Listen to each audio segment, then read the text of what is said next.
उत्तर प्रदेश की सियासत में 5 सालों तक शासन करने वाले अखिलेश यादव, जो एक जमाने में यूपी के चुनाव को काम बोलता है कि नारे पर लड़ने वाले थे, वो इस बार अपने दफ्तर के बाहर एक होर्डिंग लगवाकर ये बता रहे हैं कि उन्हें शूद्र होने पर गर्व है। अखिलेश यादव ऑस्ट्रेलिया से पढ़े हैं, जो एनवायरमेंटल इंजीनियरिंग में इंजीनियरिंग की डिग्री रखने वाले हैं। जो अखिलेश यादव एक पूर्व मुख्यमंत्री के बेटे हैं। अखिलेश यादव, जो एक बड़ी राजनीतिक पार्टी के अध्यक्ष हैं, वो इस बार बता रहे हैं कि हम शूद्र जाति से हैं, हमें शूद्र होने पर अभिमान है।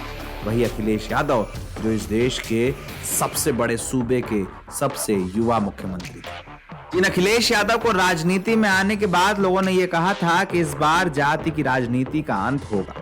जिन अखिलेश यादव ने 2022 के चुनाव के दौरान अपनी ये पहचान बताई थी कि उन्होंने लखनऊ में इकाना स्टेडियम बनवाया, देश का सबसे शानदार एक्सप्रेसवे बनवाया, लखनऊ में मेट्रो रेल चलाई। जिन अखिलेश यादव ने कहा कि हमने युवाओं को टेक्नोलॉजी से जोड़ने के लिए लैपटॉप बांटे, उन अखिलेश यादव को ये जरूरत क्यों पड़ी कि वो राजनीति करें तो खुद को शूद्र बताएं? ये सवाल सभी ने पूछा है। अखिलेश यादव की ये राजनीतिक मजबूरी समझनी चाहिए। अखिलेश यादव, जिन्होंने 2019 के चुनाव में बहुजन समाज पार्टी से गठबंधन किया था, अब उनके सामने सबसे बड़ी चुनौती 2024 के लोकसभा चुनाव की है।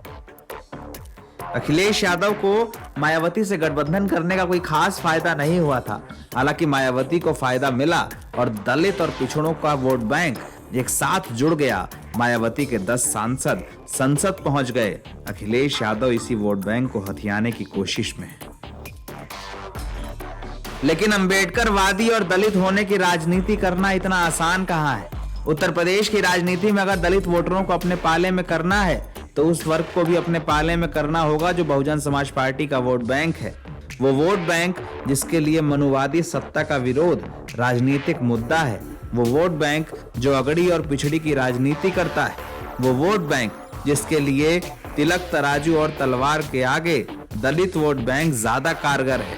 वो वोट बैंक अखिलेश अपने पाले में करना चाहते हैं, लेकिन वो ये नहीं समझ पा रहे हैं कि वो बहुजन समाज पार्टी नहीं, समाजवादी पार्टी है। जिस पार्टी की स्थापना जनेश्वर मिश्रा ने की हो, जिस पार्टी में एक लंबे वक्त तक झंडा उठाने वाले लोगों का नाम अमर सिंह रहा हो, जिस पार्टी में मोहन सिंह, बाबू बेनी वर्मा, रेवती रमन सिंह जैसे नेता रहे हों, उस पार्टी में सभी जातियों को साथ लेकर चलना अनिवार्य है। ये बात अखिलेश यादव को समझ नहीं आ रही। अखिलेश यादव इस वक्त मायावती के वोट बैंक को टारगेट करने के लिए शूद्र जातियों का गेम कार्ड खेल रहे हैं। अखिलेश यादव ये बता रहे हैं कि हम शूद्र हैं और बीजेपी के लोग हमें मंदिर जाने से रोक रहे हैं। ये वही राह है जिसे अपनाकर मायावती ने बौद्ध धर्म अपना लिया था। ये वही राह है जिसका विरोध करके बाबा साहब भीमराव अंबेडकर तमाम लोगों को बौद्ध धर्म के लिए प्रेरित करते थे। लेकिन सबसे बड़ी बात यह है कि अखिलेश यादव उस राजनीति का हिस्सा नहीं है। वो उस पार्टी का हिस्सा है जिसकी स्थापना राम मनोहर लोहिया, मुलायम सिंह यादव, जनेश्वर मिश्रा, भगवती सिंह और बेनी प्रसाद वर्मा जैसे नेताओं ने करी है।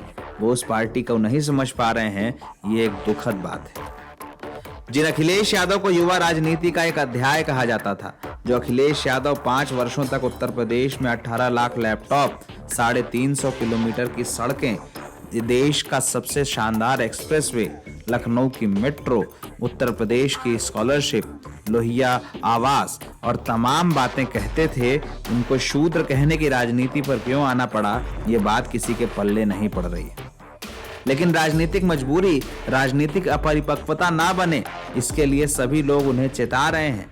उनके समर्थक भी जो पार्टी का हिस्सा हैं। अखिलेश यादव ने राष्ट्रीय कार्यकारिणी के गठन के वक्त ही शूद्र होने का मुद्दा उठा दिया है।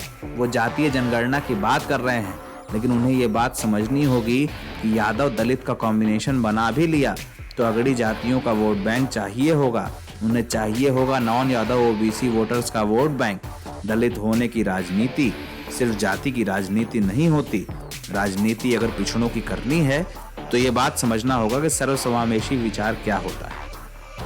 अखिलेश यादव को ये बात याद रखनी होगी कि मायावती के शासन में नारा सर्वजन हिताय और सर्वजन सुखाय का था। अखिलेश यादव को ये याद रखना होगा कि उनकी पार्टी का नारा काम बोलता है। अब हम शूद्र हैं कि राजनीति करके अखिलेश भले ही जातियों को अपने पाले में करना चाहते हो, लेकिन इससे राजनीतिक फायदा मिले इसकी उम्मीद कम ही है। NBT online.